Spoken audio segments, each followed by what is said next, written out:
Alors bonjour à tous et bienvenue sur le live de l'ESA, donc l'Insta Live. Ce soir on va vous présenter le cycle ingénieur. On va être en direct avec Myriam Réveillère, donc, qui est la responsable académique du cycle ingénieur. Voilà, donc je vois que Myriam vient nous rejoindre. Hop. Alors on va l'ajouter tout de suite. Hop. Parler des études d'ingénieur parce que comme on le sait, on ne peut pas en ce moment vous recevoir sur notre site pour les admissions directement. Donc du coup, on vous fait profiter de notre Insta Live au mieux. Voilà. Donc bonjour Myriam. Bonjour Thibaut, bonjour à tout le monde. Voilà. Donc je vais te laisser commencer Myriam. Donc je te laisse présenter un petit peu le cycle ingénieur que nos étudiants vont pouvoir commencer dès l'année prochaine, dès le mois de septembre. D'accord, alors tout d'abord je me présente, je suis Myriam Réveillère, responsable académique du programme ingénieur. Donc je m'occupe un petit peu des études des étudiants de la première à la cinquième année. Donc je vais vous présenter d'abord un petit peu comment ça se passe au niveau des études. Donc nous sommes une école d'ingénieurs sur 5 ans, donc avec les 3 premières années qui correspondent à un tronc commun. Tout le monde fait la même chose, tout le monde voit un peu de tout. Et puis après, les étudiants se spécialisent en quatrième et cinquième année dans ce qu'on appelle une majeure, une spécialité, voire deux. On a la possibilité de faire deux spécialités sur le deuxième cycle. Donc, par rapport au tronc commun, les 3 premières années, alors il y a des matières qui sont plus liées à tout ce qui est sciences fondamentales. Donc, pour comprendre un petit peu tout ce qui est technologie actuelle et puis voir un petit peu comment ces technologies peuvent évoluer et comment les faire évoluer dans le futur. On a aussi toute la partie sciences appliquées, où là, on essaye les étudiants doivent être capables de pouvoir agir dès la sortie de l'école sur tout ce qui est technologie en agroalimentaire, en agronomie, en production zootechnique, production animale, enfin des choses comme ça. Et puis il y a toute une partie aussi qu'on appelle sciences humaines et sociales, dans laquelle il y a la partie langue. À l'école, il y a 2 langues obligatoires pendant le premier cycle, l'anglais obligatoirement et puis une LV2 qui peut être n'importe laquelle. Les étudiants peuvent faire de l'allemand, de l'espagnol, de l'irlandais, du néerlandais, de l'arabe. Ils font ce qu'ils veulent. On a les moyens de leur faire suivre n'importe quel LV2. Et puis il y a aussi tout ce qui est lié à l'entreprise, donc le marketing, la comptabilité, tout ce qui est lié à l'économie, donc macroéconomie, microéconomie, des sciences de management, sciences sociales, et puis tout ce qui est la communication écrite, orale, enfin des choses comme ça. Donc tout le monde fait tout lors du premier cycle, et puis du coup tout le monde voit de l'environnement, tout le monde voit de la production animale, de la production végétale, de l'agroalimentaire, et du coup les étudiants peuvent ensuite choisir en connaissance de cause des spécialités en quatrième et cinquième année. Donc poursuivre une majeure. Donc les majeures qu'on a à l'école, il y en a une qui est en production animale, élevage et filière, une autre en production végétale, et agroécologie, une autre en transformation qualité alimentation, une autre en vigne et vin, une autre en transformation intégration intégration environnementale, pardon, je bégaye, une autre en commerce et marchés internationaux, moque-toi de moi Thibaut, et puis une autre en pilotage et commerce des entreprises. Donc quand même pas mal de possibilités, sachant que les étudiants peuvent un semestre faire une majeure et au deuxième semestre, enfin un autre semestre faire une autre majeure. C'est pas dénué de sens par exemple de faire de la production végétale et puis aussi des marchés internationaux pour connaître tout ce qui concerne les cours sur le blé par exemple, enfin des choses comme ça, ou alors de la production, enfin de l'agroalimentaire et puis de la production animale ou de l'agroalimentaire et puis du commerce et marchés internationaux ou pilotage et commerce d'entreprise. Donc, il y a pas mal de combinaisons possibles, en fait. Donc c'est ce qui montre bien la diversité d'être ingénieur agronome par le biais de différents secteurs étudiés tout au long des 5 ans. Exactement. Exactement. Donc, par contre, ce qui est intéressant, c'est que les étudiants ne sont pas obligés de tout de suite d'avoir une idée précise de ce qu'ils veulent faire après le lycée, puisqu'ils ont vraiment 3 ans pour construire leur projet. Et pour construire leur projet, on les aide. Donc non seulement ils ont des cours et ils vont apprendre des choses qui vont plus ou moins les intéresser, mais du coup apprendre et savoir ce qui vont les intéresser. Et en plus, ils ont des activités avec des entreprises. On fait intervenir très très souvent les entreprises. Donc soit en première, deuxième, troisième année, dans ce qu'on appelle les mardis pro, dans des activités, des journées précises où des anciens viennent présenter ce qu'ils font comme travail. Et puis en même temps, ils ont, il y a c'est un module, on va appeler ça comme ça, un module qu'on appelle PPP, qui permet à chaque étudiant de se projeter dans son projet personnel dans son projet personnel de professionnalisation. Et là, ils sont aidés par des personnes pour essayer d'évoluer par rapport à leur projet et de voir ce qui peut les intéresser. Et ils vont en partie progresser donc avec avec les cours, mais aussi avec les différents stages. Puisque quand on est en stage, on apprend et on voit ce qui peut nous correspondre ou pas. Donc c'est pour ça aussi qu'à l'école, on a énormément de stages. Sur l'ensemble du cursus, les étudiants font plus d'un an de stage, l'équivalent de 14 à 16 mois de stage. Alors vous aurez une présentation un des prochains mardis spécifiquement sur les stages, mais vous avez un premier stage en première année en exploitation agricole qui dure 8 semaines. Il y a un deuxième stage entre la deuxième et troisième année qui dure 13 semaines, qui est dans une entreprise où il y a de la transformation. Donc c'est plutôt des entreprises agroalimentaires en général et plutôt des entreprises à l'étranger. Il y a un stage en fin de quatrième année de 13 semaines aussi qui s'appelle Recherche et Innovation. Et puis le mémoire de fin d'études en fin du cursus qui dure 6 mois. Donc globalement sur le cursus, 14 à 16 mois de stage, c'est absolument pas négligeable sur un CV. C'est plus d'un an de stage avec des expériences diverses et variées. Donc c'est intéressant. Des expériences qui peuvent être en France, bien sûr, mais aussi également, et ça c'est un atout énorme de l'école, qui peuvent être à l'étranger. Et du coup, les étudiants peuvent passer un certain nombre de semaines assez conséquents à l'étranger. C'est très ouvert et dans le monde entier en fait. Voilà. Donc d'ailleurs, voilà. Dès le mardi 21 avril, excusez-moi, on sera avec Gonaël Merceron qui est en charge donc des stages et de la partie internationale avec lequel on pourra échanger directement sur ce sujet-là. Sur les stages et l'international, exactement. Voilà. Donc l'international, c'est aussi une recommandation de la CTI, de la commission d'éthique d'ingénieurs, puisque notre diplôme est reconnu par la commission d'éthique d'ingénieurs. Donc c'est aussi une obligation. Nos étudiants doivent faire un certain nombre de semaines à l'international. Mais par contre, on leur propose plusieurs possibilités de partir et à plusieurs moments dans le cursus. Donc ça, c'est aussi un atout. Et ce qu'il est intéressant de savoir aussi, c'est que les études peuvent se faire aussi à partir de la troisième année sous la formule apprentissage. Donc les étudiants sont partis du temps à l'école et partis du temps en entreprise, donc pour 3 ans, voire pour certains 2 ans si le projet ne commence qu'à partir de la 4e année par rapport à ça. On admet quelques étudiants sur 2 ans. Donc, c'est quelque chose qui est très intéressant, qui est très apprécié par les entreprises. Et puis, ça donne une expérience importante aux étudiants. Et ça permet aux étudiants qui ont envie d'être rapidement dans le milieu du travail de pouvoir cumuler donc les études et le milieu du travail. C'est aussi intéressant au niveau financier puisque les études sont payées par l'entreprise. Donc, c'est pas négligeable non plus. Voilà. On va répondre, on a une première question, on a la question de Théo qui nous demande, vu que le bac est passé en contrôle continu, les critères pour les admissions en première année vont-elles différentes? Alors, bonjour Théo. Alors, par rapport aux admissions, normalement, effectivement, il y avait une partie étude du dossier. Donc, cette partie étude du dossier, elle reste la même, il n'y a pas de souci. Et après, il y avait une partie qui était plutôt entretien. Donc là, bien évidemment, on ne peut pas vous faire venir à l'ESA pour les entretiens.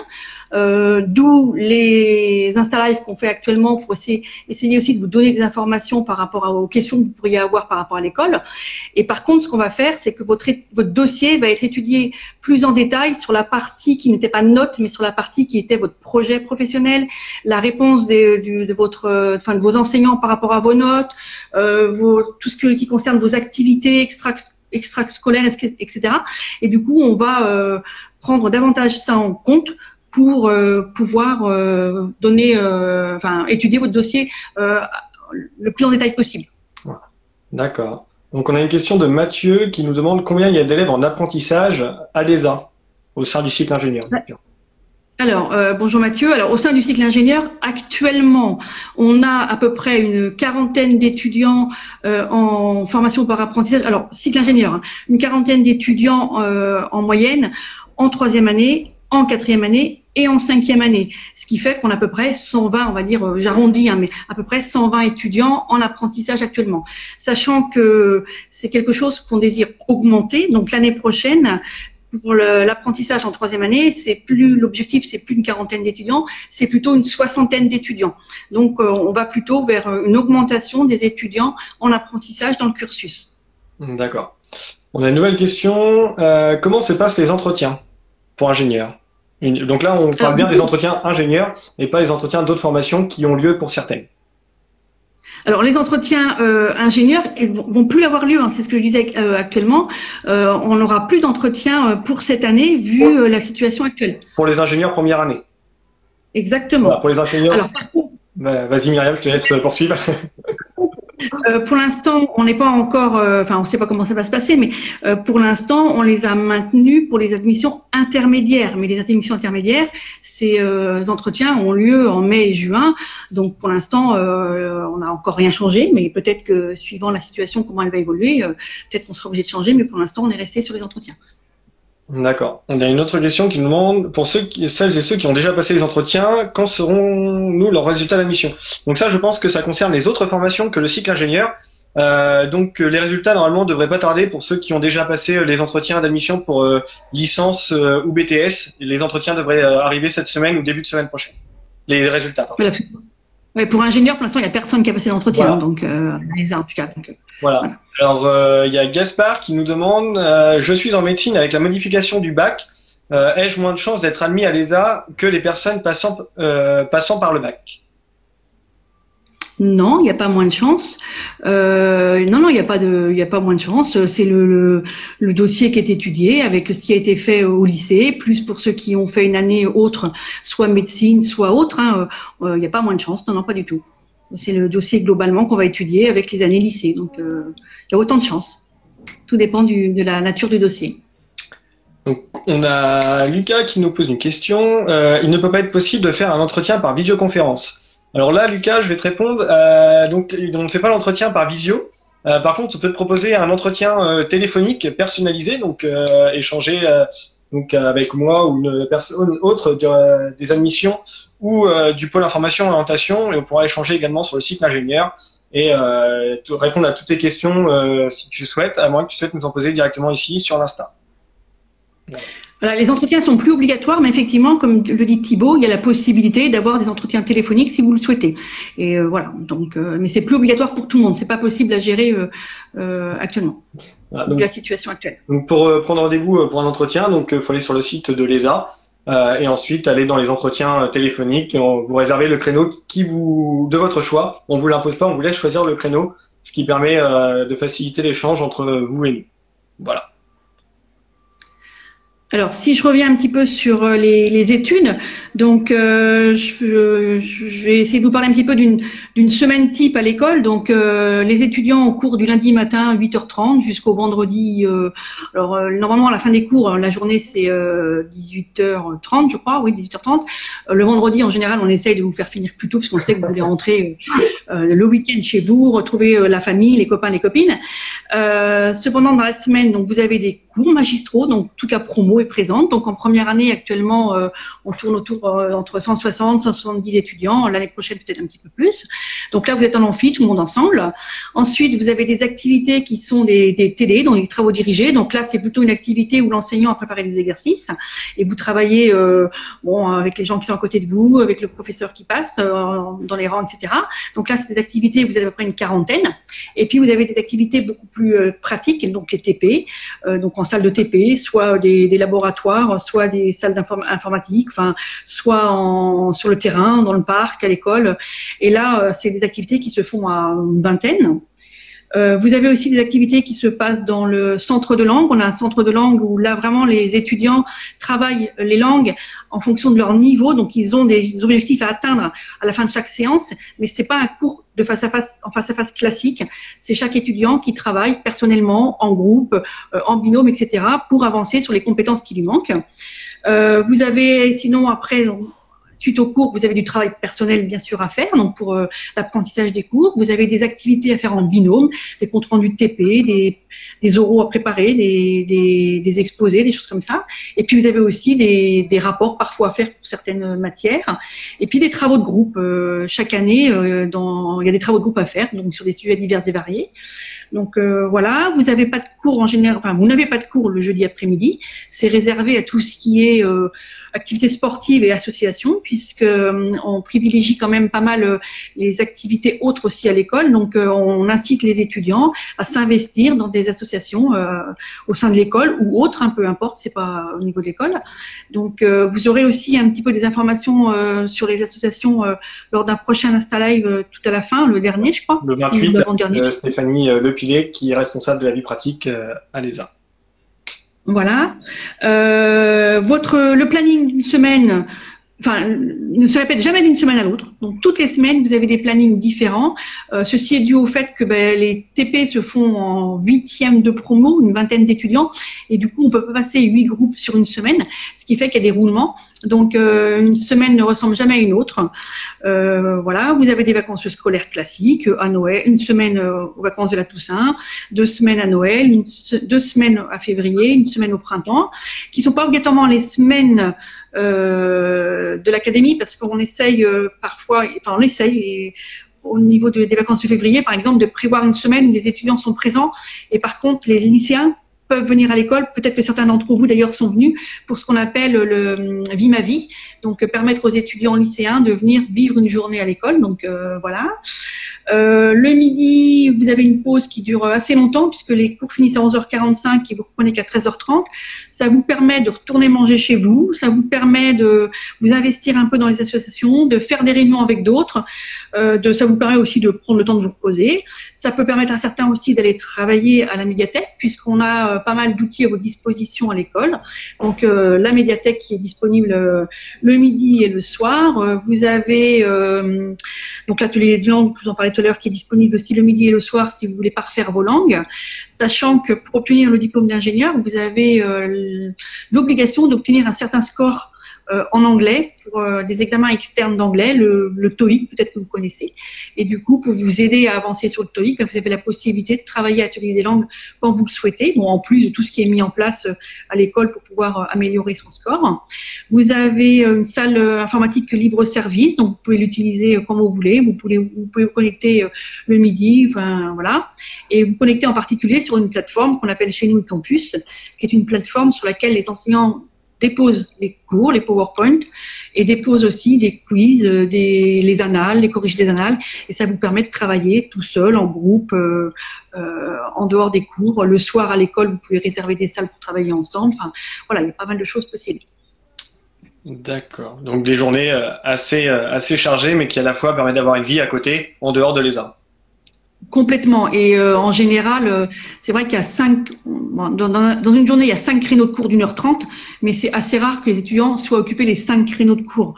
Souvent, c'est 3-4 créneaux de cours, mais du coup, ça leur laisse du temps pour justement se retrouver en groupe et puis avancer sur du travail en groupe ou personnel à la médiathèque, par exemple, ou travailler, ou avancer sur des projets dans les associations. D'accord, merci Myriam. On a beaucoup d'interrogations sur les admissions. Le fait qu'il n'y ait pas d'entretien, ça a l'air de stresser pas mal de personnes. On a une question, si je ne fais pas l'entretien téléphonique, ce n'est pas pénalisant pour les admissions en première année? Non, absolument pas, puisqu'on n'a pas mis l'entretien téléphonique obligatoire pour tout le monde, donc non, absolument pas. C'est juste si vous avez des questions supplémentaires à poser, voilà, si vous voulez davantage connaître l'école, si vous voulez, mais non, il n'y aura pas de pénalisation. Okay. On a un petit témoignage de Marion également. Moi, je suis sorti de l'ESA depuis bientôt 2 ans. En ingénieur, j'avais fait 3 ans d'alternance, c'était trop bien. Oui, je pense qu'effectivement c'est une bonne solution. Puis ça permet d'être dans le milieu du travail, voilà, de façon plus rapide et d'avoir une connaissance de l'entreprise qui est intéressante. Alors pour les étudiants qui sont en alternance, donc ils reviennent régulièrement en cours. Ils ont des cours qui sont spécifiques pour eux, puis après ils ont aussi des cours en commun avec les formations initiales. Et il y a beaucoup de mutualisation, d'échanges, donc ça permet c'est intéressant pour tout le monde, quoi. D'accord. Voilà. Et en partie alternant, enfin dans les alternants, il y a des étudiants français, mais on accueille aussi en quatrième et cinquième année des étudiants internationaux qui viennent travailler pour des entreprises françaises qui ont des filières à l'étranger et qui viennent se former quatrième et cinquième année à l'école. Donc c'est aussi des échanges intéressants avec des étudiants internationaux qui ont une autre culture et c'est obligatoirement un plus. D'accord. On a une question de Tom. Bonjour. Le fait d'avoir participé à des portes ouvertes ou à une journée d'intégration, donc je pense que Tom fait référence à Vie ma vie, peut être bénéfique pour l'approfondissement du dossier lors de l'étude. Oui, parce que enfin, ça veut dire que vous êtes très intéressé. Si vous avez fait l'effort de venir en journée porte ouverte, l'effort de venir en journée Vie ma vie, etc., c'est un plus, effectivement, oui. Alors après, on a conscience que les gens qui habitent loin ne peuvent pas obligatoirement venir. Donc, on va pas pénaliser non plus les étudiants qui viennent de loin. D'accord. Ça peut être un plus. On a une étudiante également qui n'a pas son dossier de complet, mais qui a l'entreprise et elle l'a pas envoyé parce qu'elle a peur d'être refusée parce que le dossier est incomplet. Alors, ça doit être en formation intermédiaire, je suppose, parce Oui, tout à fait, en que admission intermédiaire. S'il manque des pièces, est-ce que le dossier sera quand même examiné pour les admissions intermédiaires? oui, oui. Vous avez du temps après quand on va recevoir le dossier, on va étudier les pièces que vous avez données. S'il en manque, on va vous les réclamer, mais on va quand même étudier le dossier au départ, donc il n'y a pas de souci. Vous avez encore un peu de temps pour les pièces qui manquent. Bon, après, faut pas trop tarder, mais faut pas hésiter à envoyer le dossier, oui. D'accord. On a une nouvelle question qui nous parvient également. Comment ça se passe si on a des difficultés en première année? Alors, si vous avez des difficultés en première année, on a mis en place différents dispositifs d'aide aux étudiants. Alors, je vais vous en lister quelques-uns. Vous avez par exemple du tutorat. Donc, les étudiants de première année sont tutorés par des groupes d'étudiants, des binômes en général d'étudiants de quatrième année ou de troisième année. Donc, vous êtes des petits groupes de 15-16 étudiants, et vous avez avec vous 2 fois par semaine, pendant 1h15, 1h30, 2 étudiants qui viennent vous aider pour travailler sur des sujets d'examen, pour vous aider à comprendre certaines notions de cours qui seraient incomprises, etc. Donc le tutorat en toute l'année. Vous avez la possibilité aussi d'avoir des TD de soutien dans certaines matières, en mathématiques en particulier, en langue aussi, en français pour de l'aide au niveau de la rédaction de rapports. Vous avez aussi tout un module en début d'année scolaire qui s'appelle méthodologie aux études supérieures. Donc on vous apprend à prendre des notes, on vous apprend différentes choses. Donc c'est c'est un module qui est très intéressant pour vous. Vous avez une cellule d'appui aussi. Vous avez des enseignants ou non qui sont là pour vous aider à vous mettre dans votre métier en fait d'étudiant, donc de vous aider entre le passage entre le lycée et les études supérieures, donc vous organiser dans la vie, etc. C'est quelque chose qui est relativement large. C'est pas de l'aide sur des matières en particulier, c'est vraiment plus de l'aide pour vous organiser, pour essayer de résoudre des petits soucis que vous pourriez avoir en début d'année scolaire. Vous avez aussi toute une partie d'aide au niveau plus santé. Donc on travaille avec le SUMS, qui est qui vous permet d'obtenir donc le SUMS, pardon, c'est le service universitaire de médecine préventive et promotion de la santé, qui vous permet d'avoir accès à des médecins, des gynécologues, des psychologues, des diététiciens, pardon. Voilà, donc il y a plusieurs actions qui sont mises en place pour vous aider pour la réussite de vos études. Sachant que vous avez aussi les enseignants qui sont présents à l'école, et du coup, vous pouvez sans problème prendre rendez-vous avec eux si vous avez des questions par rapport au contenu des cours, et s'il y a des choses qui sont incomprises, vous avez tout à fait la possibilité de prendre rendez-vous avec eux, d'aller dans leur bureau, de discuter avec eux, et ils peuvent vous aider sur le contenu si vous avez des questions qui vous posent problème au niveau des cours. Voilà. L'autre chose qui est très importante aussi, c'est que en fait entre vous, il n'y a pas de concours en fait. Si on vous admet à l'école au départ, c'est pour que vous restiez à l'école 5 ans, voire 6 ans si vous faites un nouveau diplôme ou si vous avez d'autres projets au cours de votre cursus. Mais en fait, la sélection, elle se fait à l'entrée, mais pas après normalement. Donc, si vous respectez ce qu'on vous demande de faire, si vous travaillez ce qu'il faut, etc., normalement, vous pouvez faire vos études jusqu'à la fin. Et il y a beaucoup d'entraide du coup entre les étudiants puisqu'ils ne sont pas concurrents les uns par rapport aux autres. Et ça, c'est super. D'accord. On a une question de Robin. Est-ce que les emplois du temps changent toutes les semaines? Oui, comme je vous l'ai dit tout à l'heure, il change effectivement toutes les semaines, sachant que normalement les créneaux horaires, hein, c'est 8h30, enfin le lundi à partir de 8h30 et maximum le vendredi 18h. Voilà, depuis un certain nombre d'années, il n'y a plus rien du tout le samedi. Pendant une époque, il y avait des cours le samedi, maintenant il n'y a plus du tout. Donc voilà. Et comme je vous le disais, pas de cours le jeudi après-midi. Mais vous n'aurez pas d'une semaine à l'autre, vous n'aurez pas les mêmes créneaux horaires dans les jours de la semaine. Vous pouvez finir un jour, un lundi à 15h et puis le lundi d'après à 18h30. Enfin voilà, c'est pas les mêmes semaines à chaque fois. C'est pas comme au lycée où vous avez lundi matin 8h à 10h cours de maths par exemple, et puis après 10h à midi cours d'histoire géo. Là c'est pas du tout ça, ça change toutes les semaines. D'accord. Nouvelle question de Audrey. Bonjour. Avec la situation actuelle, pardon, je n'ai pas eu l'occasion de participer à des journées portes ouvertes. Est-ce utile d'envoyer une lettre de motivation? Sera-t-elle prise en compte? Donc là, on a une réponse Normalement, de Esa Pollen Mission Ingénieur. Donc c'est Céline Roux, je pense, qui se cache derrière ce compte Instagram, qui est la responsable donc des admissions ingénieurs. Voilà, donc qui précise qu'aucune pièce en dehors de celle présente dans le dossier Parcoursup ne peut être prise en compte. voilà. Après, la lettre de motivation, elle était déjà intégrée dans le dossier. En fait, il y avait une partie motivation. Donc voilà. D'accord. Une nouvelle question. Pour ceux qui rentrent directement en troisième année, après une prépa notamment, comment se passe l'intégration? Eh ben, très bien. En fait, les étudiants qui rentrent soit en deuxième année, soit en troisième année en admission intermédiaire commencent par une séquence spécifique pour les admissions intermédiaires. Donc en troisième année, ça dure 6 semaines. Et du coup, pendant ces 6 semaines-là, ils ont des cours spécifiques où il n'y a que les admissions intermédiaires entre eux, donc une soixantaine d'étudiants.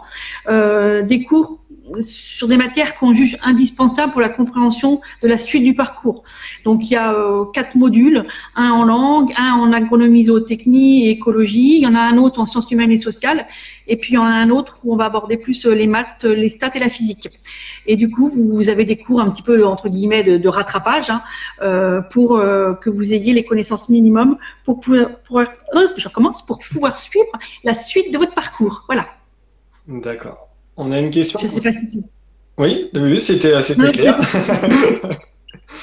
On a une question concernant les assos. On nous demande qu'est-ce qu'il y a comme association à l'ESA. Alors, il y a des associations sportives, un peu tout type de sport. Il y a des associations sur le vin, sur le fromage. Il y a une association les abeilles. Il y a des associations qui sont plus liées à tout ce qui est développement durable, etc. Donc, il y a un peu de tout. C'est très, très varié. Non, il y a Roman qui répond en même temps, qui est en train de vous indiquer les associations dans les commentaires qui sont présentes à l'ESA. Donc on remercie Roman pour sa participation au sein de notre Insta. Bon, c'est très varié. En plus, bon, si vous voulez créer une nouvelle association quand vous arrivez, il n'y a pas de souci. Il y a aussi tout ce qui est artistique, donc musique. Certaines années, il y a théâtre. Voilà, il y a un peu de tout. Donc c'est très, très ouvert. Il y a un journal aussi. Des étudiants peuvent écrire régulièrement dans un journal. Enfin voilà, donc vous pouvez exercer tous vos talents, quels qu'ils soient. Voilà. D'accord. Donc on a une question de Audrey. Y a-t-il des possibilités d'aménagement d'emploi du temps et des partenariats avec pour représenter l'école dans le cadre d'une activité sportive en compétition de haut niveau? Alors pour les sportifs de haut niveau, on peut effectivement aménager le cursus, le parcours. Alors soit en faisant un allongement de parcours, les 3 ans on les fait en 4 ans, donc on organise un parcours sur 4 ans. On autorise aussi les absences quand il y a effectivement des compétitions, des changements de groupe. Enfin, on facilite au maximum l'activité de l'étudiant pour qu'il puisse s'entraîner. Donc oui, on peut. Alors après, c'est au cas par cas. Donc là, ça va être compliqué de tout vous donner, mais ça dépend des activités. Si elles sont très prenantes sur toute l'année, ça dépend comment ça se passe en fait. Donc suivant les activités sportives, on fait plus ou moins d'arrangements, enfin d'aménagements. Ça dépend. Mais oui, on fait. D'accord. Y a-t-il la possibilité de s'investir dans deux associations sportives? Donc oui, Oui, pas de souci. voilà. Après, il faut toujours trouver le bon dosage entre le temps passé aux activités autres que scolaires et puis le temps passé aux activités extrascolaires. Donc après, c'est à chacun et à chacune de bien faire attention quand il arrive à l'école et de voilà. Mais il n'y a aucun souci pour s'investir dans deux associations sportives, il n'y a pas de problème. D'accord. Alors, il y a Briac qui s'excuse de son retard. Pas de Il a problème. une petite question concernant les entretiens d'émission. Il demande est-ce qu'ils sont bien annulés. Donc, on fait Oui, un ils petit sont bien point. annulés. Voilà. Oui, Donc, ils sont bien annulés. possibilité donc de faire un entretien téléphonique si vous le souhaitez, si vous avez des questions sur l'ESA. Après, comme l'a dit tout à l'heure, l'a précisé l'Insta du pôle admission ingénieur. Donc, Céline Roux a dit tout à l'heure que les entretiens téléphoniques ne seraient pas pris en compte pour l'étude du dossier pour les admissions ingénieurs en première année. C'est plus la possibilité pour vous de poser des questions, de vous renseigner davantage sur l'ESA, de connaître davantage l'ESA, ce qu'on y fait, d'être voilà, de vous rassurer par rapport à ça, quoi. D'accord. En plus, vous avez la chance, c'est d'avoir quelqu'un qui vous répond et qui a un vécu également à l'ESA, parce que je suis donc c'est souvent moi qui vais faire les entretiens jusqu'au 17 avril et je suis passé par l'ESA, donc ça permet aussi de connaître la vie étudiante et de pouvoir répondre à vos questions en dehors du cycle ingénieur, si vous en avez. Voilà. Alors on refait un petit point sur les donc juste sur les admissions, donc parce que là on arrive sur la fin de l'Insta. Donc un dernier point sur les admissions, comment ça se passe? Donc uniquement l'étude du dossier Parcoursup. Oui, alors l'étude du dossier Parcoursup, alors d'abord l'étude des notes, comme c'était initialement prévu, qui correspond à 60% de la note du final, et puis après une étude plus détaillée de certaines rubriques du dossier, motivation, enfin en partie motivation, qui comptera pour 40%.